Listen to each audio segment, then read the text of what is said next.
Hello प्यारे मित्रों, इस वीडियो में मैं आप सबको बताने वाला हूँ, जैसा कि हम लोग क्लास 10th का आपका जो रिमीडियल मॉड्यूल आपका ये जो हिंदी का बुक दिया है ना दोस्तों, यानी कि विद्यार्थी अभ्यास पुस्तिका। और दोस्तों इसका मैं बताना चाहता हूँ कि देखिए यहाँ पे पेज नंबर ये 96 दिया गया है। मैं यहाँ पर भी पेज संख्या हम लोग देखने वाले हैं 96 से लेकर के पेज नंबर 96 से आपको बताया जाएगा 96 से लेकर के 100 तक, ठीक है? पूरा का पूरा हल बताने वाला हूँ। तो चलिए दोस्तों स्टार्ट करते हैं। सबसे पहले यहाँ पे क्या है, सही विकल्प वाला क्वेश्चन दिया है कि दो वर्णों के मेल को क्या कहते हैं? हम लोग उन्हें संधि कहते हैं। क्या? तो संधि, ठीक है? आइए अब दूसरा क्वेश्चन कहा गया है कि संधि के भेद कितने हैं? तो आप सबको भी पता है कि संधि का 3 भेद है। संधि का 3। तीसरा क्वेश्चन का है कि दो शब्दों का अपने विभक्ति चिन्हों को छोड़कर आपस आपस मिलाना कहलाता है। तो क्या कहलाता है? तो यहाँ होगा समास। क्या दोस्तों? समास। यह बिल्कुल सही है। क्वेश्चन नंबर 4 में कहा गया है कि जिन मूल शब्दों से मिलकर समास बना है उसमें से पहले पद उसमें से जो पहला पद है उसे क्या कहते हैं? तो पूर्व पद। क्या कहते हैं? पूर्व पद, ठीक है? अब हम लोग देखने वाले हैं क्वेश्चन नंबर 5। यहाँ पूछा गया है कि वाक्य, आखिरकार वाच्य यहाँ दिया है। वाच्य के जो भेद है वो यहाँ पर टोटल का 4।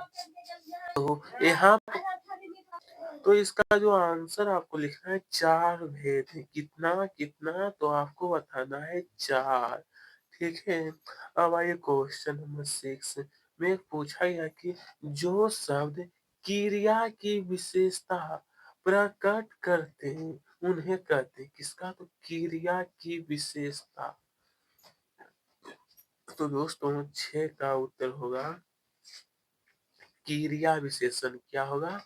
क्रिया विशेषण। क्वेश्चन नंबर 7 में पूछा है कि सुनार गहने बनाता है। तो इसमें वाच्य, दोस्तों यहाँ पे वाक नहीं बल्कि वाच्य है। तो इसमें वाच्य क्या है? तो वह कर्म वाच्य, ठीक है?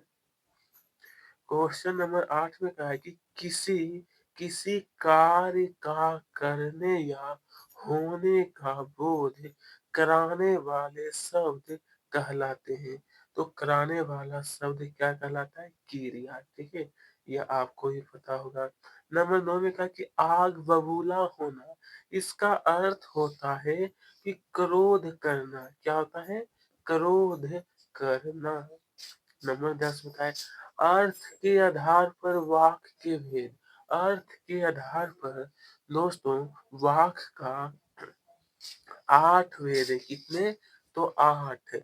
नंबर 11 में कहा है कि निम्नलिखित में से कौन शब्द शक्ति का भेद नहीं है? आखिर कौन शब्द शक्ति का भेद? क्वेश्चन नंबर 11 का उत्तर होगा रस। क्या होगा? रस। आइए अब देखते हैं नंबर 12।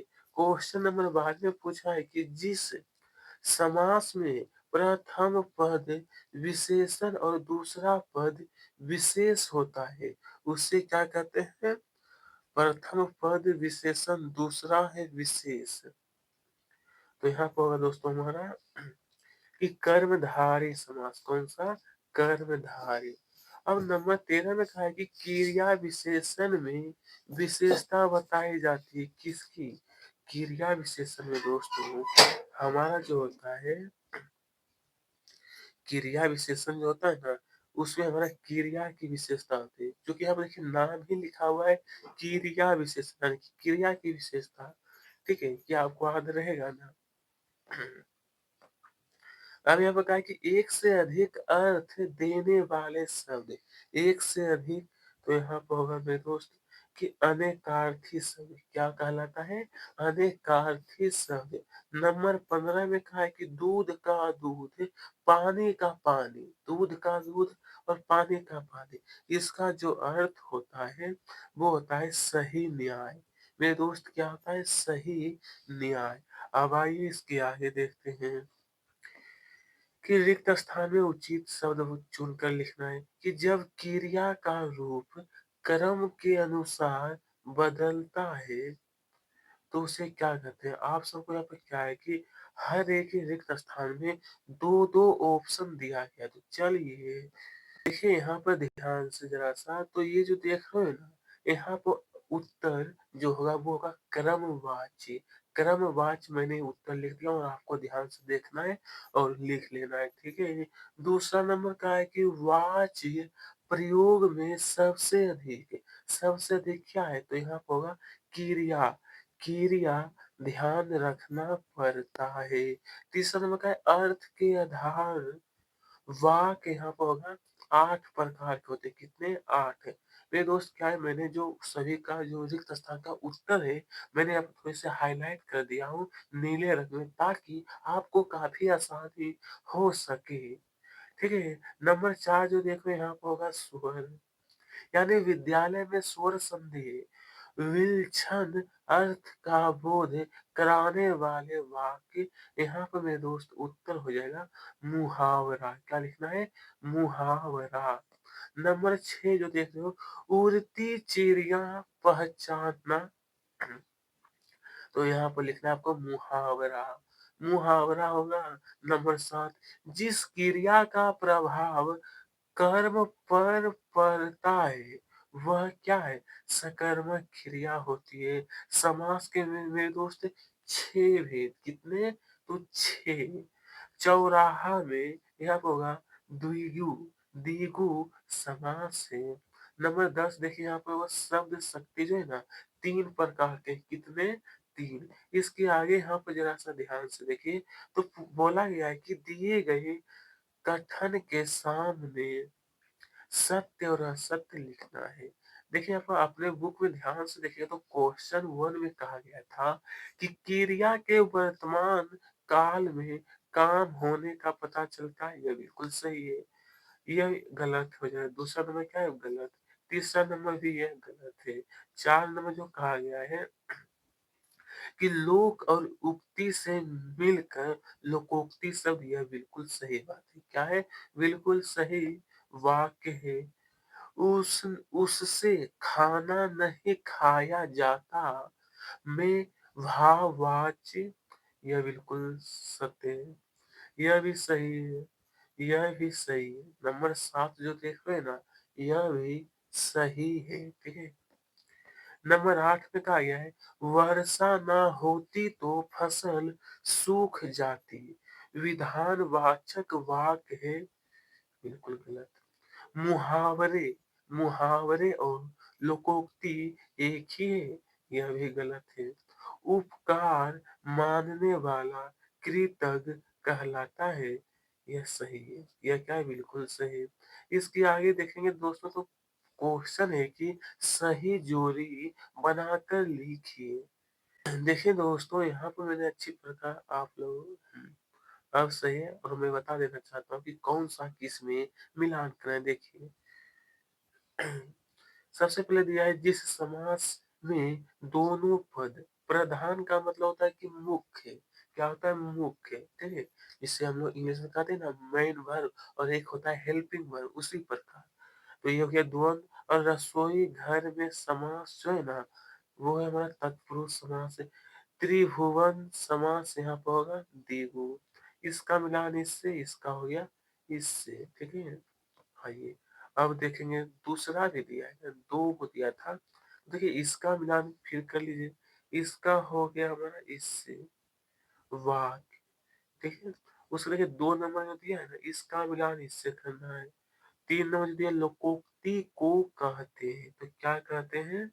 तो लोगों द्वारा।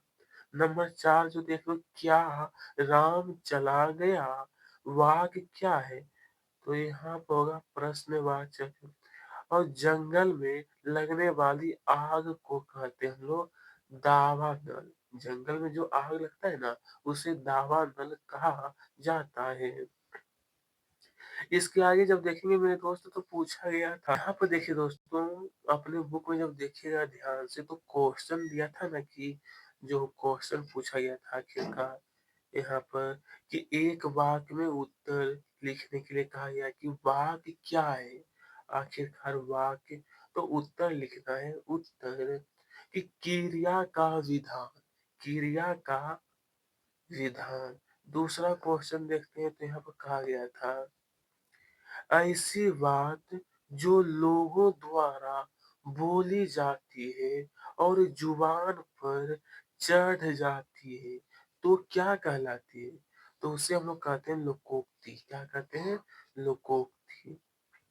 तीसरा क्वेश्चन क्या है कि बिजली बिजली गुल हो गई, यह वाक्य वाच्य का कौन सा प्रकार है? तो यहाँ पर हुआ क्रमवाच्य। क्या हुआ? क्रमवाच्य। नंबर 4 में कहा है कि समुद्र मंथन करना। समुद्र मंथन करना का अर्थ होता है कि कठोर परिश्रम करना। क्या होता है दोस्तों? कठोर परिश्रम करना। नंबर 5 में कहा गया फिर कि वीर रस की कविताओं में कौन सा शब्द गुण होता है? तो उत्तर लिखना है योज गुण। कौन सा? योज गुना। ठीक है।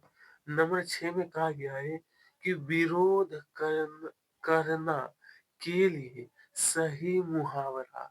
इसका होता है सर उठाना। विरोध करना का सही मुहावरा जो होता है वो होता है सर उठाना। नंबर 7 में कहा है शब्द की प्रथम शक्ति को क्या कहा जाता है? तो यहाँ पर अभिधा। अभिधा। क्या कहते हैं? अभिधा। नंबर 8 में कहा गया है कि जिसका कोई शत्रु ना हो, मुहावरे का अर्थ। तो उसे हम लोग कहते हैं अजात शत्रु। क्या कहते हैं? अजात शत्रु। क्वेश्चन नंबर 9 में कहा गया है आंखों का तारा होना। मुहावरे का जो अर्थ है ना, मुहावरा का अर्थ वो होता है बहुत प्यारा। क्या लिखना है? बहुत प्यारा। क्वेश्चन नंबर 10 में मेरे दोस्त आखिरकार पूछा गया है कि मीठी वाणी बोलने वाले को क्या कहा जाता है? तो उसे लोग कहते हैं मृदु, मृदु भाषी, मृदु भाषी। आइए क्वेश्चन नंबर 11 में कहा गया आखिरकार कि टेढ़ी टेढ़ी खीर मुहावरे का अर्थ क्या है? तो उत्तर हो जाएगा कठिन कार्य। क्या लिखना है? कठिन कार्य।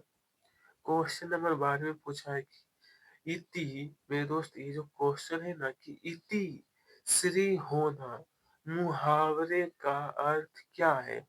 इसका अर्थ होता है समाप्त होना, समाप्ति होना। नंबर 13 में पूछा गया कि प्रतिदिन में कौन सी समास है? प्रतिदिन में दोस्तों अवययी भाव, अवययी भाव समास। अब यहाँ पे फिर पूछा है हमसे कि दो दो स्वरों के आपस में मिलने पर कौन सी संधि होगी? तो यहाँ पर उत्तर होगा स्वर संधि। कौन सा? स्वर संधि।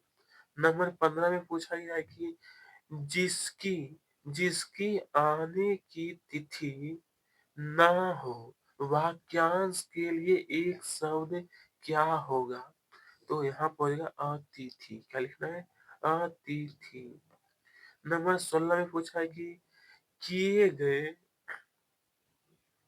किए गए उपकार को मानने वाला वाक्यांश के लिए एक शब्द जो होता है उसे हम लोग कहते हैं कृतज्ञ।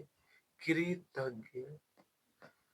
क्वेश्चन नंबर 17 में पूछा है कि पाँचों अंगुलियाँ घी में होना। मेरे दोस्त, ये जो दिया है मुहावरे का अर्थ है, मुहावरे का अर्थ होता है हर तरफ से लाभ होना, हर तरफ से लाभ।